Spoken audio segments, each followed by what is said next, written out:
Muito bem, bom dia a todos. Muito bom estarmos juntos nesse sábado pela manhã. Tem sido finais de semana muito abençoados para a nossa família, para mim, para minha esposa. E é um prazer estar aqui com vocês, conhecendo essa nova comunidade. Estamos muito felizes em estar ali com o pastor Marcos, com a Liz, com a família. Tem sido uma bênção a experiência e ainda mais o fato da gente se conhecer há tanto tempo, né? Estar nos aproximando mais de pertinho de novo, é muito bom. Queridos, eu quero de maneira muito especial parabenizar o pastor Marcos e toda a liderança da igreja por estar investindo um tempo especial nesses 2 finais de semana com ênfase na família. Esse não é um tema muito pregado normalmente nos cultos, porque a igreja tem um leque muito grande de temas, mas é bom quando a gente coloca ênfase em temas como esses, porque realmente a maior crise que a sociedade vive hoje é uma crise no lar. E é importante a gente poder refletir nesses assuntos. Eu separei um assunto para falar para vocês. Esse assunto é um assunto que eu tenho particularmente dificuldade. E estudando a Bíblia e olhando para o exemplo de Jesus e procurando entender o tema, eu tenho sentido Deus me ajudando muito nesse tema aqui. E eu acredito que talvez você possa ter dificuldades ou possa servir para você em algum momento esse tema. Nós vamos falar um pouquinho sobre o perdão. Fui longe demais, perdoa-me, Senhor. O tema do perdão é um tema delicado, porque tem pessoas que têm muita facilidade para perdoar, outras pessoas têm muita dificuldade para perdoar. E você vê isso desde os pequenininhos. Tem criança, a criança normalmente tem mais facilidade, mas lá em casa a gente vê o nível de dificuldade dos nossos 3 filhos. Um tem mais facilidade, perdoa mais rápido, o outro demora mais para perdoar, mas normalmente criança perdoa num tempo assim bem rápido. Nós como adultos, nós temos dificuldades de perdoar. Uns mais, outros menos. Eu queria conversar um pouquinho com vocês sobre esse tema, porque é possível que eu fale para alguém nessa manhã, tanto aqui pela internet, quanto também aqui na igreja, que esteja vivendo esse dilema. Você já está há 15 anos sem conseguir liberar perdão, ou sem conseguir pedir perdão, você já está há 10 anos, ou você ofendeu alguém esses dias. Enfim, um dia eu fui fazer um casamento no Rio de Janeiro, eu fui pastor lá no Rio, em Niterói. Eu fui fazer um casamento e por algum motivo Deus falou no meu coração que eu não deveria falar do tema, não pregar o tema que normalmente a gente prega em casamento. E que eu deveria pregar sobre perdão. E eu achei estranho a princípio essa ideia, eu vou pregar sobre perdão numa cerimônia de casamento, eles estão começando a vida, como é que eu vou falar sobre perdão logo na festa de casamento, aliás, na cerimônia? Mas aquela convicção não saiu do meu coração, que eu tinha que falar sobre perdão naqueles 5 minutinhos de mensagem. Normalmente a minha mensagem de casamento é 5 minutos. E falei sobre perdão. Porque aqueles 2 jovens que estavam casando, eles iam precisar aprender a perdoar todos os dias. E eu dei essa ênfase. E eles me agradeceram muito, porque eles já vinham, desde o namoro, o noivado, lidando com essas questões de dificuldade de perdoar e o outro de facilidade para perdoar. E eles me agradeceram demais. Pastor, muito obrigado por esse tema. A família agradeceu muito, porque essa é uma luta que todos nós vivemos. Eu quero conversar um pouquinho sobre esse assunto hoje, vou ler alguns versos da Bíblia primeiro e a gente vai refletir. O Salmo 130, verso 4 diz assim, Salmo 130, verso 4. Você pode procurar aí na sua Bíblia, eu vou aqui abrir a minha também. Eu quero saudar aqueles que nos acompanham pela internet. Estamos no final de semana de família. E o tema de hoje é perdão. Então, que Deus abençoe você, de onde você está nos assistindo também. Tenho certeza que vai ser uma bênção para a sua vida essa mensagem. Salmo 130, versículo 4, diz assim, ó, mas contigo está o perdão, para que sejas temido. Então, a Bíblia deixa claro que é com o Senhor que está o perdão. É por isso que a oração mais conhecida de todos os tempos diz que nós devemos perdoar assim como nós somos perdoados. Pai, perdoa as nossas ofensas, assim como nós perdoamos aqueles que nos ofenderam. Então veja que Deus nos perdoa, mas também precisamos perdoar. Daniel 9:9 diz assim, ó, Ao Senhor, nosso Deus, pertence a misericórdia e o perdão, pois nos rebelamos contra Ele. Então o perdão está com Deus. A Ele pertence a misericórdia e a Ele pertence o perdão. É isso que a palavra de Deus enfatiza. O perdão, ele não é fácil, mas o perdão é necessário. Muitas vezes, quando a gente vive sem perdoar, é como se a gente estivesse tomando um veneno querendo atingir a outra pessoa. Mas o perdão, ele só desgasta, a falta de liberar perdão só desgasta nós mesmos. O ódio, o rancor, a amargura só faz mal para a gente mesmo. Por isso que perdoar é a decisão mais inteligente e sábia que a gente pode tomar. No mundo ideal que Deus imaginou, que Deus planejou, não havia necessidade nenhuma de ninguém pedir perdão, porque não haveria ofensa. Mas nós não estamos mais no mundo ideal. Existe um campo das ciências humanas chamada de antropologia, e uma das conclusões mais claras desse campo de estudo é que todas as pessoas na Terra possuem um senso de dever moral. Ou seja, todas as pessoas na Terra possuem uma moralidade. Na psicologia, nós chamamos isso de senso de dever moral. Agora, olha que interessante, falando ainda sobre esse tema. As pessoas, elas têm muita facilidade, como eu disse no início, elas têm muita dificuldade de perdoar.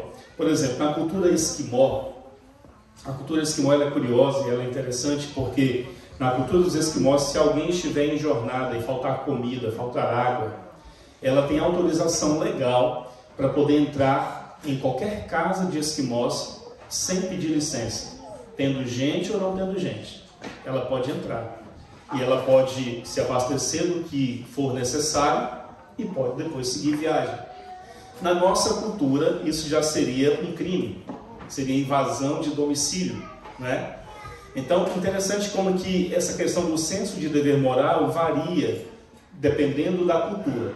Mas alguns detalhes apenas. O fato é que, no geral, todas as culturas sabem o que é certo e sabem o que é errado. E todas as vezes que alguém extrapola o limite do que é certo, do que é o errado, por exemplo, existe uma ofensa, existe a quebra da confiança. Então, embora o padrão do que seja certo ou lícito varie de uma cultura para outra, todas as pessoas possuem um senso de dever moral. Elas sabem o que é certo e elas sabem o que é errado. E quando alguém acha que a outra pessoa passou do limite, isso gera uma ferida no coração, gera uma mágoa, gera um rancor, gera um sentimento negativo.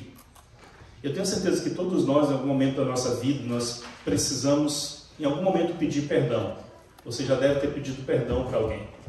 Você já deve ter perdoado alguém também.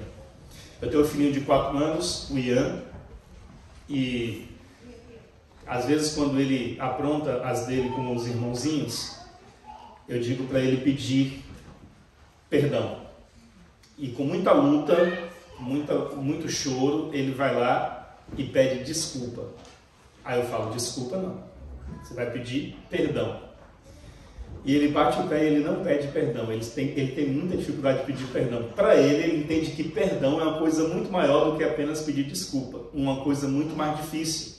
Então percebo que na natureza de uma criança de 4 anos já há essa luta, né, para perdoar. E eu fico analisando aí os nossos filhos e vendo a diferença de temperamento e comportamento deles, e a gente vai aprendendo também com as crianças. Olha que interessante, mesmo que quando a gente passa do nosso limite com alguém, isso vai gerar um sentimento de raiva, de rancor, de amargura. E o que a gente pode fazer? Embora algumas pessoas busquem a justiça depois que elas são ofendidas, feridas e magoadas, especialmente se é alguém que nós amamos muito que nos fere, nós queremos uma reconciliação. Eu aprendi que a traição é uma arma que a gente só coloca nas mãos das pessoas que a gente ama. Somente uma pessoa que a gente ama pode nos ferir, pode nos trair. Porque de um inimigo ou de um desconhecido você já espera muitas vezes o pior. Mas quando você decide amar alguém, você entrega uma arma poderosa nas mãos dessa pessoa, que é a possibilidade de você trair essa pessoa. Então eu gosto de pensar nisso porque quando Deus decidiu criar o ser humano na face da terra, Deus ele colocou em nós a possibilidade de nós o trairmos. Porque só pode existir amor de verdade quando existe a possibilidade de haver a ofensa, o livre-arbítrio. Então, quando você casa-se com alguém, você está dando a essa pessoa um poder gigantesco na mão dela. Porque é só ela que pode te ferir muito mais do que qualquer outra pessoa. Quando você se casa, você está entregando uma arma poderosa na mão dessa pessoa. Então, vale a pena mesmo assim. Porque o perdão, ele restaura, o perdão, ele liberta, o perdão, ele cura. Então, quando a gente decide perdoar, existe uma série de benefícios para a nossa vida. Pode ser que a outra pessoa nem queira perdoar você, mas só o fato de você pedir perdão, você já desencadeou um processo de cura na sua vida. E a humanidade tem uma capacidade imensa para perdoar. Os seres humanos têm essa capacidade porque Deus colocou em nós essa capacidade de perdoar. Existe uma cidade na Inglaterra que foi bombardeada na Segunda Guerra Mundial pelos nazistas. E ficou ali apenas as ruínas de uma catedral, me chamou a atenção, que as ruínas de uma catedral permaneceram e do lado tinha uma catedral nova. Eu fiquei imaginando, por que as ruínas estão aqui? Por que eles não limparam esse terreno e tiraram as ruínas dessa catedral que foi bombardeada? Por que eles construíram ao lado uma catedral nova? E a ideia, a construção da catedral nova foi feita por alemães que estavam arrependidos pelo que a nação deles fez essa cidade passar, essa cidade da Inglaterra. Então, alemães que não participaram dessa guerra, mas se envergonharam pelo que a nação fez lá no passado, decidiram juntar recursos e construir uma catedral nova. Eles só fizeram uma exigência: não vamos limpar ou tirar a catedral antiga, os destroços, para que fique a lembrança do antigo e do novo, para que fique a lembrança da ofensa, mas que fique a lembrança da reconstrução. Então, quando as pessoas chegam lá, nessa catedral, nessa igreja, para poder visitar, elas leem a história e elas sabem a ofensa, mas a capacidade de perdoar. Quem construiu aquela catedral foram os alemães. Então, a humanidade tem essa capacidade de perdoar. Embora alguns tenham mais dificuldade, Deus ele tem nos ajudado. Quando a gente coloca isso nas mãos de Deus, ele nos ajuda a gente conseguir vencer. O desejo de reconciliar muitas vezes é muito mais forte que o desejo de justiça, especialmente se quem te ofendeu é uma pessoa muito querida, muito amada sua. Agora, por exemplo, quando o marido fere a esposa, ela quer justiça, mas acima de tudo ela quer reconciliação, porque é uma pessoa que ela ama muito. E somente um pedido de perdão sincero, seguido de mudança de atitude, pode desencadear no coração um processo de cura também. Existem feridas abertas que nós, como marido, ocasionamos para as nossas esposas, que a gente às vezes nem tem noção do que a gente está fazendo. Às vezes você segue sua vida normal achando que não fez. Achei interessante a palestra que minha esposa deu no início, porque vai trazendo alguns conceitos importantes para a nossa vida diária, para o nosso relacionamento diário. Existem feridas que as esposas geram nos maridos também, que elas muitas vezes nem têm noção da gravidade que foi. É por isso que é importante pedir perdão. Já tinha uma música do Padre Zezinho, muito conhecido no Brasil, que ele diz assim: que ninguém vai dormir sem pedir ou sem dar o perdão. Ou seja, tem base bíblica, porque a Bíblia diz assim, não se ponha o sol sobre a vossa ira. Ou seja, não deixa para o dia de amanhã aquilo que tem que ser resolvido hoje. Se houve ofensa, lógico que o momento em que os ânimos estão aflorados não é o momento ideal para buscar essa reconciliação.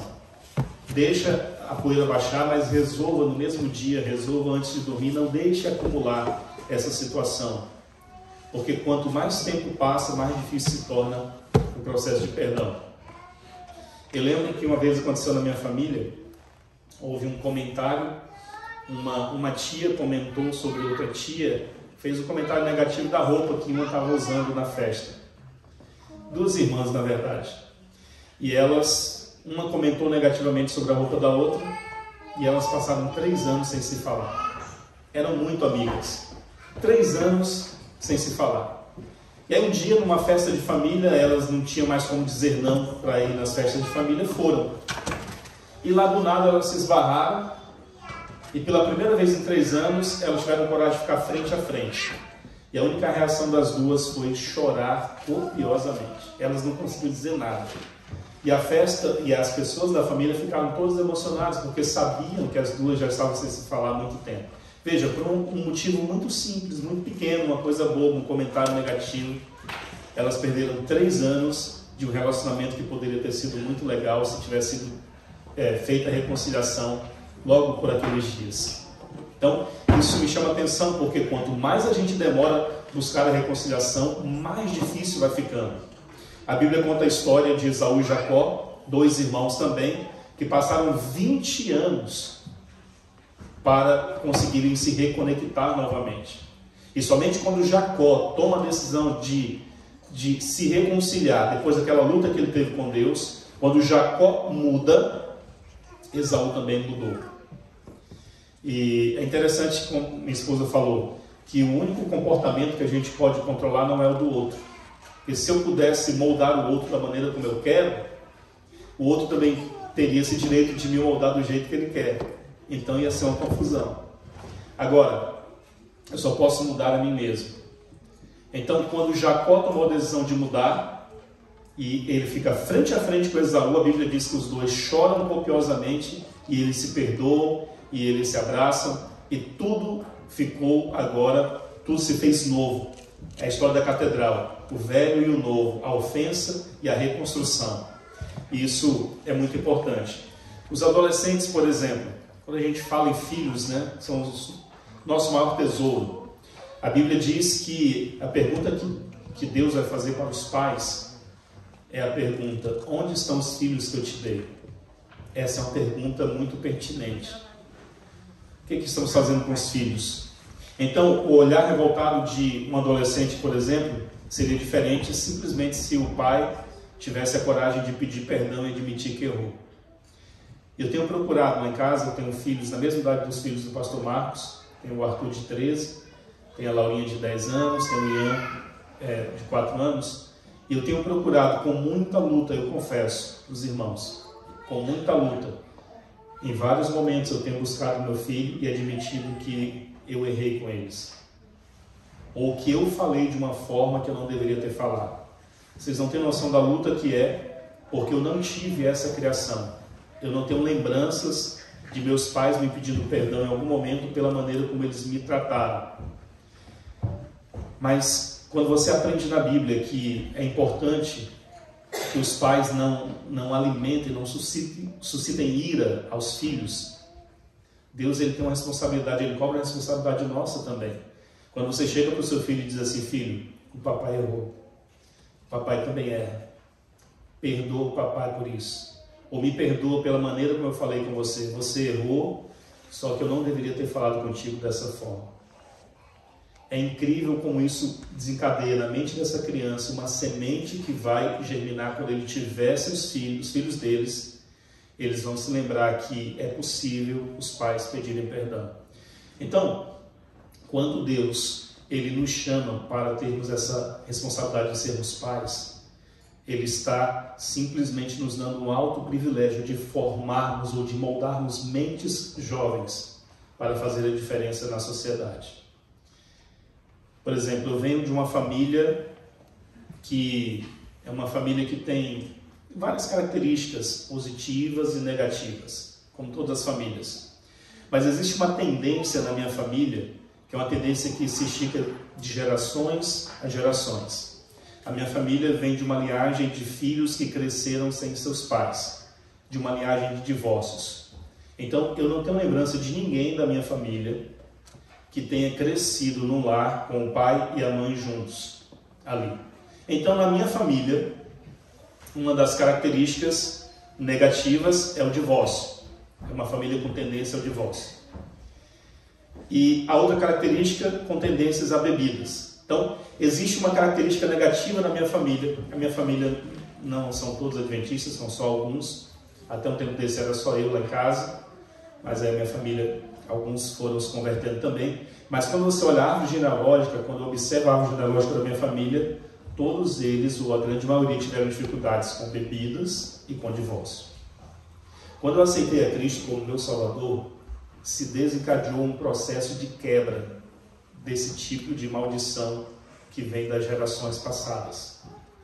Porque quando eu aceito Cristo como Salvador, eu tinha 15 anos de idade, fui batizado. Deus fez uma aliança comigo, eu fiz uma aliança com Deus. A partir desse momento, Deus toma a decisão de mudar a minha história. E de mudar aquilo que vai acontecer com as gerações que sairão de mim e da minha esposa. De mudar o que vai acontecer com os meus filhos.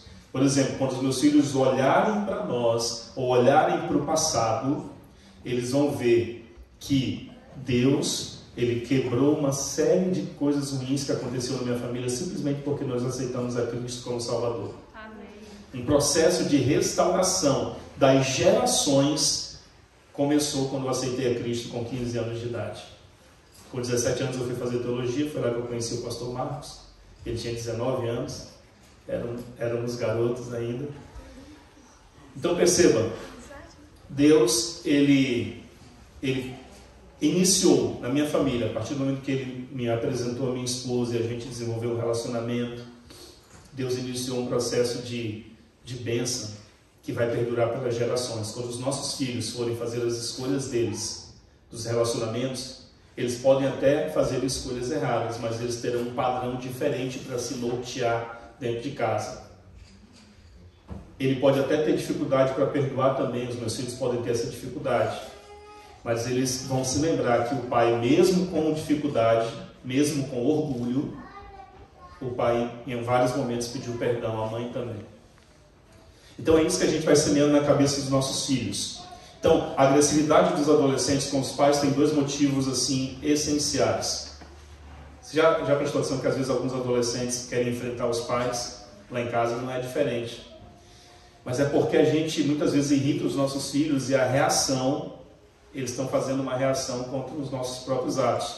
Então, dois motivos desencadeiam a agressividade dos adolescentes. Em primeiro lugar, ele se sente traído pelos pais. Em segundo lugar, ele não se sente amado.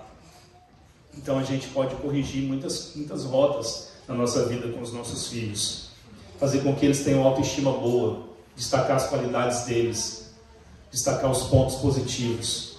Então veja, um ponto importante que eu quero destacar também: você consegue perdoar uma pessoa quando essa pessoa não pede perdão para você?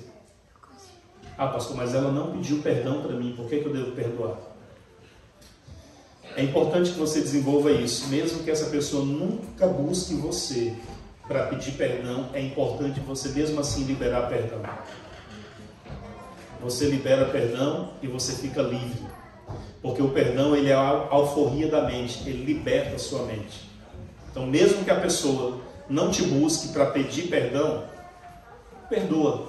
Em sua oração com Deus, diz: Deus, ela nunca vai me buscar para pedir perdão, mas mesmo assim eu quero perdoar, Senhor, me ajude a perdoar. Eu tenho dificuldade de perdoar quem não me pede perdão, mas me ajude a perdoar, Senhor, e me sentir livre. Porque se você não perdoa, essa pessoa vai estar nos teus sonhos, nos teus pesadelos, na tua viagem. Quando você deitar para descansar um pouquinho, ela vai estar lá perturbando teus pensamentos. Então perdoar é alforria, é libertação. É isso que Deus quer nos dar, liberar perdão. Agora, por exemplo, um marido que continua constantemente tendo casos extraconjugais, mesmo depois que a mulher sabe, ele continua tendo casos extraconjugais. Esse marido merece o perdão? Essa é uma pergunta. E a reconciliação? Alguns pastores aconselham algumas mulheres que vivem situações dessas a perdoar e a aceitar o marido do jeito que ele está. Alguns pastores estão orientando esposas a fazerem aquilo que nem mesmo a Bíblia orienta. Se o marido, ele comete um pecado e continua na prática do pecado, mesmo depois que a mulher descobre, ela pode perdoar. Mas não tem como restaurar um relacionamento desse, porque ele continua na prática do pecado.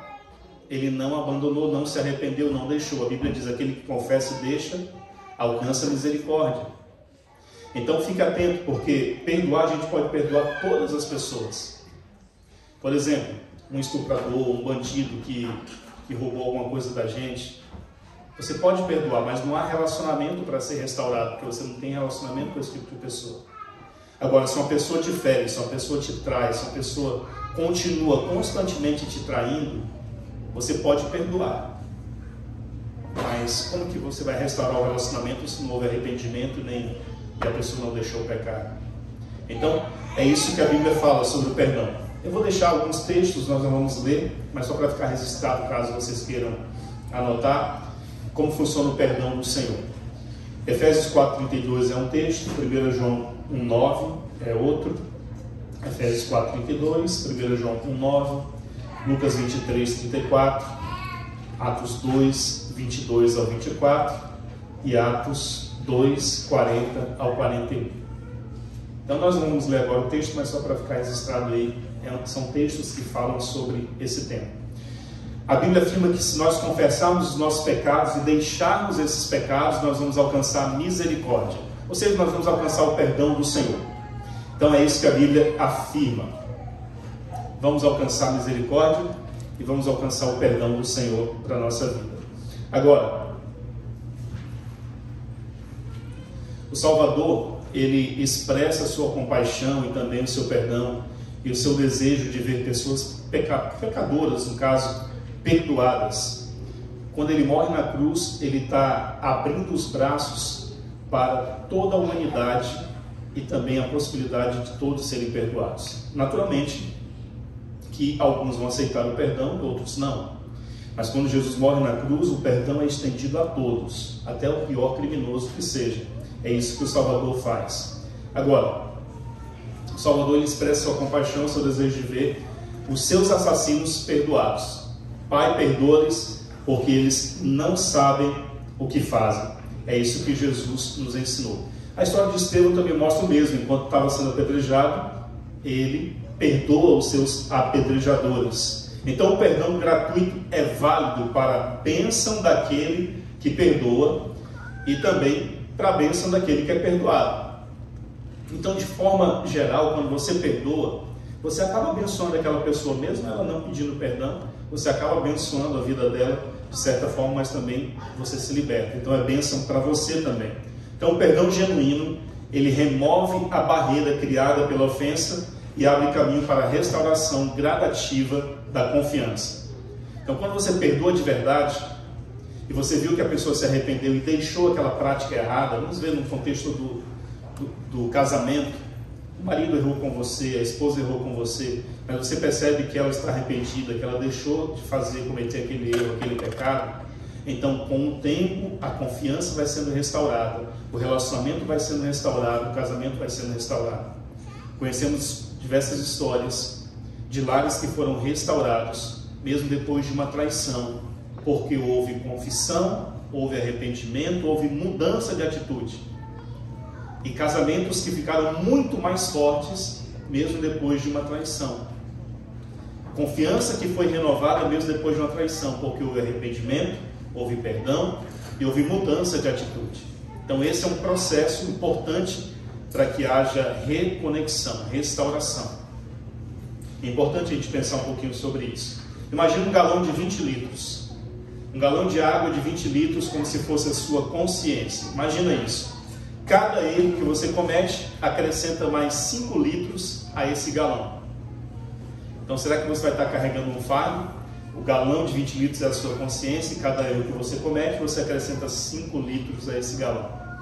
Quando daqui um pouquinho, você nem imagina, a sua consciência vai estar tão pesada, que você só vai conseguir esvaziar a tua consciência se você pedir perdão, liberar perdão. Aí você vai viver em paz. É como se saísse um fardo das nossas costas. A Bíblia diz assim, lançando sobre ele toda a vossa ansiedade, porque ele tem cuidado de vós. Vinde a mim os cansados e oprimidos, e eu lhes darei descanso. Se você tem dificuldade de perdoar, e se o perdão, como diz a Bíblia, é um mandamento, e você tem dificuldade de obedecer esse mandamento, vá na fonte que é Cristo, e Ele vai te ajudar a vencer. E outra coisa, perdoar é uma ação que precisa acontecer muitas vezes, todos os dias na vida da gente. Pedido de perdão. Então, nós aprendemos isso na Bíblia. Muitas crianças crescem em famílias nas quais, ao invés de trazer equilíbrio emocional para as crianças, traz desequilíbrio emocional. A mágoa, existem feridas, iras, amarguras. Tudo isso, a criança cresce cheia de traumas, porque o ambiente que ela está vivendo é um ambiente tóxico, é um ambiente de briga, de confusão, de gritaria. Pais que têm filhos e se comportam dessa maneira na frente dos filhos, vai formando a mentalidade dessa criança, e quando ele se casar, ele vai trazer muitos traumas para dentro do relacionamento dele. Vai precisar de muita terapia para poder equalizar ou equilibrar as suas emoções. E por fim, partindo já para a conclusão, é possível aprender a pedir perdão? Será que é possível a gente aprender a pedir perdão? Sim, o perdão pode ser aprendido também. Podemos aprender a pedir perdão. Pesquisas mostram que existem 5 aspectos nessa questão de pedir perdão. 5 aspectos fundamentais nessa questão, e eu vou encerrar apresentando para vocês esses 5 pontos. Uma ou duas questões, por exemplo, ou linguagens do perdão, podem servir para uns, mas às vezes não servem para o outro. No entanto, uma das frases, por exemplo, mais famosas do tempo dos cinemas, nos anos 70, teve um filme muito famoso naquele tempo, que foi um filme chamado Love Story, História de Amor. E uma das frases que mais marcaram aquele filme é a frase: amar é nunca ter que pedir perdão. E aí, o que vocês acham? Essa frase é certa ou errada? Você olha essa frase assim rapidamente, né? Parece uma frase muito bonita. Mas essa frase, ela traz uma mensagem equivocada. Porque eu acredito do contrário. Amar é muitas vezes você tem que perdoar todos os dias. A frase diz: amar é nunca ter que pedir perdão. Mas na visão bíblica, amar é você perdoar todos os dias. É você decidir perdoar. Porque o amor é uma decisão. Você decidiu amar uma pessoa imperfeita, ou seja, ela vai falhar com você. Ela vai decepcionar você em alguns momentos. Então diminua a expectativa e você vai diminuir a sua frustração. Quanto mais expectativa a gente coloca, mais frustração a gente tem. Então, primeira característica que precisa acontecer para que o perdão aconteça na vida da gente. 5 pontos. Primeiro ponto, tem que ter manifestação de arrependimento. Esse é um ponto importante. Você só vai conseguir perdoar uma pessoa se você perceber que ela está arrependida de verdade. Segundo ponto, aceitação e responsabilidade. Ou seja, essa pessoa precisa admitir que errou. Alguns acham que isso é fraqueza. Na verdade, a pessoa que tem coragem de pedir perdão, ela é muito forte, porque pedir perdão não é fácil. Para alguns é uma luta tremenda. Eu tenho lutado contra essa natureza de ter dificuldade para perdoar ou para pedir perdão. É uma luta tremenda que eu tenho. Eu sinto Deus me ajudando e me sustentando. Então, você precisa admitir que errou. E como é difícil você admitir que erra. Normalmente a gente só destaca os nossos pontos fortes. Mas quando você se torna vulnerável, você admite que erra também, isso faz com que você possa se tornar mais forte. Terceiro ponto, compensação do prejuízo. Então, para que haja um perdão genuíno, você precisa manifestar arrependimento, aceitação e responsabilidade pelo que você fez, compensar o prejuízo cometido, arrependimento genuíno e o pedido de perdão finalmente. Quando você pede perdão e você já demonstrou arrependimento genuíno, a tendência natural é que a outra pessoa perdoe. Agora, se ela não perdoar, você fez a sua parte de pedir perdão. Lembra que Jesus disse: Pai, perdoa-lhes porque eles não sabem o que fazem. Mesmo sem as pessoas terem pedido perdão, mesmo sem elas estarem arrependidas, Jesus mesmo assim liberou o perdão. Então, se alguém te ofendeu, se alguém te feriu e você se sentiu muito machucado com isso, mesmo assim, mesmo se essa pessoa nunca te pedir perdão, perdoe, libere perdão. Eu vivi uma experiência muito forte na minha vida, me marcou muito. Eu tinha 17 anos de idade, estava fazendo teologia e trabalhava num setor na faculdade, eu era bolsista e trabalhava num setor da faculdade. E a minha chefe gritou comigo na frente dos meus colegas de trabalho. Eu era um estudante de teologia, muito impetuoso, muito garoto ainda, e ela gritou comigo na frente dos meus amigos de trabalho. Eu me senti muito humilhado e me senti muito desafiado e muito irritado com a atitude dela. Então eu agi na mesma moeda e gritei com ela também na frente dos funcionários e dos colegas de trabalho. Eu falei: a senhora tem uma sala aqui para a senhora chamar a minha atenção, a senhora deveria me levar para a sua sala e me chamar a atenção no particular e não na frente de todo mundo. Então, eu me senti na razão, porque eu percebi que ela tinha errado, mas eu também errei porque falei alto com ela e ela foi constrangida também na frente dos seus funcionários. Então ela me chamou para a sala dela, ali ela falou tudo que ela tinha que falar, eu falei tudo que tinha que falar, mas a pior coisa quando isso acontece é quando tem na semana seguinte uma Santa Ceia na igreja. Porque aí na Santa Ceia a gente sabe, para participar você tem que se reconciliar com as pessoas. E isso ficou na minha consciência a semana inteira, com aquele galão de 20 litros. Ficou pesando na minha consciência a semana inteira que eu não deveria ter agido na mesma moeda que ela agiu comigo. Eu senti uma satisfação naquele momento de ter pagado na mesma moeda, mas durante a semana eu me senti muito mal. Era como se o Espírito Santo me incomodando dissesse: você errou também. Você precisa tomar a iniciativa de pedir perdão para ela. E aí eu lembro, no prédio da Faculdade de Teologia, Marcos, tinha 2 alas ali, né, um prédio quadrado. Normalmente as mulheres lavavam os pés numa ala e os homens ficavam lavando os pés na outra ala aqui. E eu fiquei atrás de uma pilastra aqui do prédio da Faculdade de Teologia, olhando de longe, lá estava minha chefe, alguém estava lavando os pés dela. E eu só colocava a cabeça assim, olhava, me escondia. E fiquei naquela luta: vou ou não vou pedir perdão? Fiquei numa luta tremenda, porque eu queria lavar meus pés ali com um amigo para poder tomar ceia. E eu fiquei naquela luta com Deus tremenda. Mais ou menos uns 10 minutos ali, tomei atitude e fui lá perto dela e falei assim: olha, eu quero, antes de tomar ceia, eu quero dizer para a senhora que eu errei na semana passada, eu ter falado com a senhora daquele jeito, na frente das pessoas em casa. Eu estava numa luta muito grande se vinha falar com a senhora agora ou não, mas eu quero lhe pedir perdão pelo que eu fiz.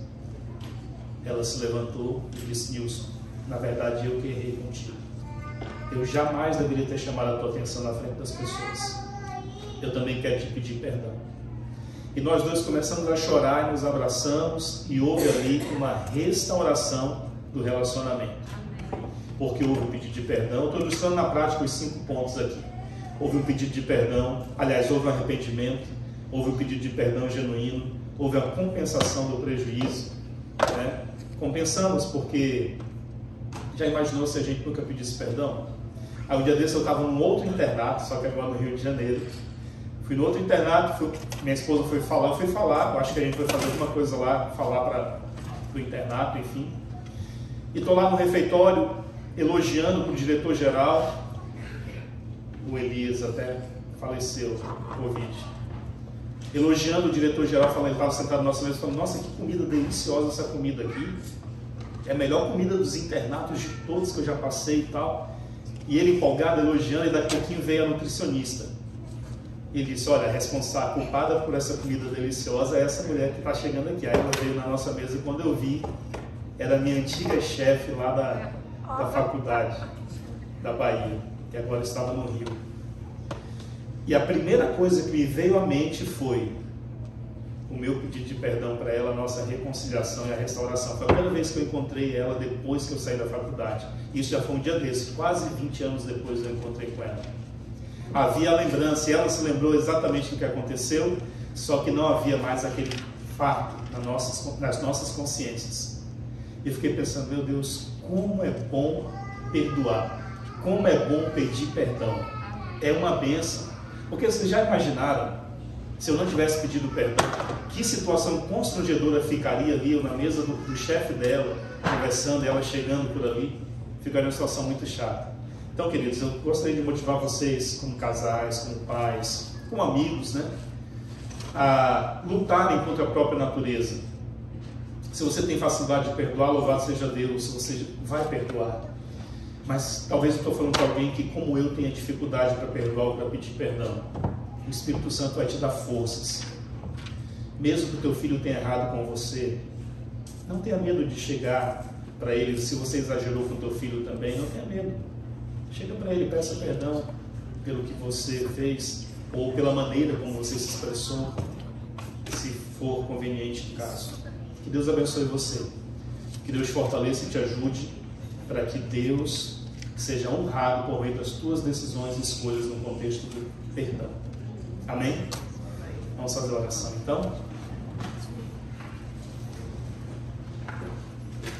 Eterno e bondoso Deus, nós te agradecemos, Senhor, porque durante esses minutos, nessa manhã, podemos refletir um pouquinho sobre esse tema tão difícil, mas tão desafiador, que é o tema do perdão. Nós te pedimos que de uma maneira muito especial, Senhor, o Senhor nos perdoe, porque nós somos muito falhos. Mas também nos ajude a liberarmos perdão para as pessoas que em algum momento nos ofenderam, que nos feriram. Se existe algum trauma do passado, Senhor, se alguém guarda alguma mágoa do passado e não conseguiu liberar perdão, que o Senhor possa fortalecer essa pessoa, que ela libere perdão e seja curada e restaurada por Ti. Toma-nos em Tuas mãos e nos dê, Senhor, um restante de sábado maravilhoso em Tua presença, em nome do Senhor Jesus. Amém.